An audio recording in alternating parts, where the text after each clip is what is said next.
A Terra Prometida. Resumo de 11 de março a 15 de março de 2024. Segunda-feira, 11 de março. O rei Durgal fica sem saber o que fazer quando escuta um de seus homens avisar que os hebreus já entraram pelos portões da cidade. Ele pergunta: e agora? O que será do reino dele?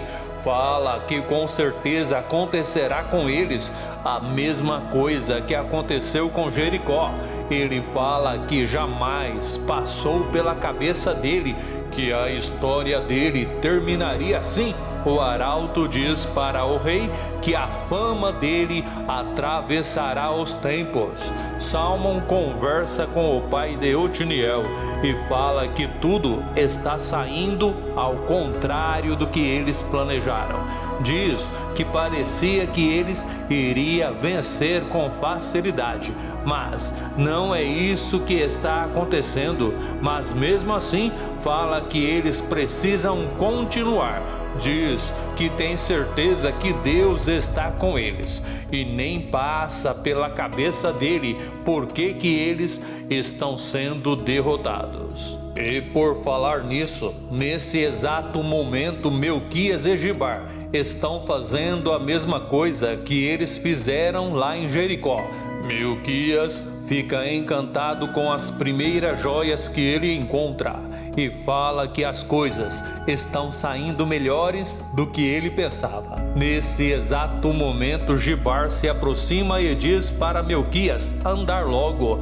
Fala que as coisas não estão saindo conforme Salmão planejou. Diz que os cananeus estão levando vantagem. Melquias fala para Gibar que ele deve estar enganado. Gibar diz que não está não, fala que é bom eles ajudar. Melquias fala que ele só sai de lá depois que pegar todas as joias que ele encontrar. Salmão diz que ele não consegue entender, fala que ele nunca se sentiu daquele jeito. Diz que na verdade eles estão se sentindo perdidos. Fala que eles estão irreconhecíveis. E em seguida diz que nunca passou pela cabeça dele que um dia ele daria aquela ordem. E em seguida avisa que eles precisam sair de lá imediatamente, pois está evidente que eles não vão conseguir vencer. Ele está saindo quando de repente escuta a voz de Urias, que pede para ele levar um recado para a esposa e toda a família dele. Salmão pergunta por que ele foi para lá e fala que o certo é ele voltar com eles para o acampamento. Urias conta para Salmão que ele teve motivos para sair de Gilgal, mas não diz qual. Mas fala que ele não vai voltar. Logo depois de conversar com o pai de Raabe, assim como os outros hebreus, Salmão também sai da cidade. Porém, o filho de Caleb não vai, pois depois de tentar enfrentar Yusuf, ele volta para o mesmo lugar que ele estava. Camir vai até a sala do trono para contar para o rei que eles estão vencendo e se surpreende ao ver o rei colocar a sua coroa na cabeça do arauto. Mas é claro que o rei pega a sua coroa de volta assim que fica sabendo que eles estão vencendo, e em seguida diz que ele foi o único que não perdeu a confiança. Fala que ele tinha certeza da vitória deles. Terça-feira, 12 de março. Algum tempo depois, o rei avisa que ainda naquele dia ele vai desfilar pelas ruas da cidade. Fala que todo o povo deverá sair para prestigiar a sua maravilhosa figura. Camir fica surpreso ao saber que Ravena está querendo dar um presente para o rei e fala que não está entendendo nada. Diz que agradar o rei é o que ele menos quer naquele momento. mas fica satisfeito ao saber que o presente faz parte de um plano de Ravenna. A mau caráter conta para o mau caráter detalhadamente qual é o plano dela. Ele fala para a mau caráter cananeia que o plano dela é brilhante. Josué fica sem chão na hora que descobre que eles foram derrotados. Quarta-feira, 13 de março. Josué pergunta para Deus por que ele fez o povo dele passar pelo Jordão e pergunta por que eles foram derrotados. E algum tempo depois, Deus revela a Josué o motivo da derrota. Depois de conversar com Deus, Josué conta para o povo por que eles foram derrotados. Conta que Deus acabou de revelar a ele que tem um hebreu entre eles que desobedeceu a ordem dele, o Deus de Israel, quando eles venceram em Jericó, e avisa que Deus revelará ao povo quem é o traidor na primeira hora do próximo dia, e avisa que todos deverão estar lá na frente do tabernáculo quando isso acontecer. Enquanto isso, no reino de Ai, Camir coloca o plano de Ravenna em ação na maior falsidade. Ele pede para a esposa levar um presente para o rei Durgal e, na maior cara de pau, ele mente descaradamente, fala que ele não vai entregar o presente pessoalmente porque ele não quer que o rei pense que ele está o bajulando por causa da vitória. Ula diz para o esposo que ela vai fazer o que ele pediu. Caleb avisa a esposa que dessa vez ele vai para a cidade de Ai. Diz que ele só sairá de lá quando Hiru estiver com ele. Quinta-feira, 14 de março. Entusiasmado, o rei Durgal pergunta para o arauto se ele está maravilhoso. O arauto fala que é claro que sim. Diz que nem o céu, cheio de estrelas, tem tamanho esplendor. O rei diz para o arauto que sabe que ele está dizendo a verdade, mas parece que está faltando alguma coisa para ele ficar ainda mais esplendoroso. Diz que o problema é que ele ainda não sabe o que é.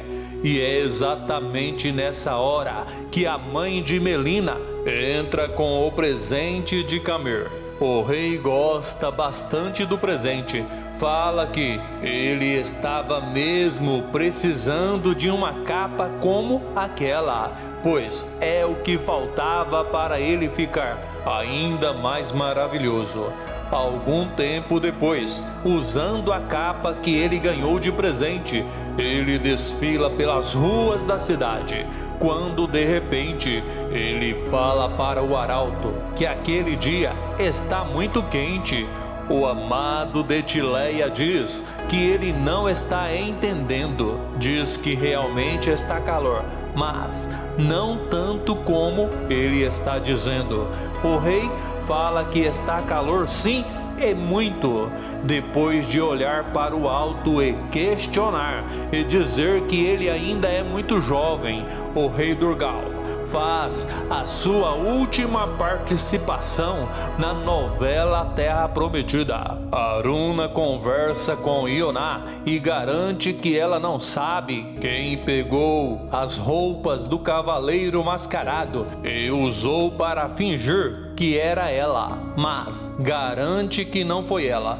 Fala que o problema é que naquele momento Josué deve estar pensando que ela não cumpriu a promessa que ela fez a ele. Sexta-feira, 15 de março.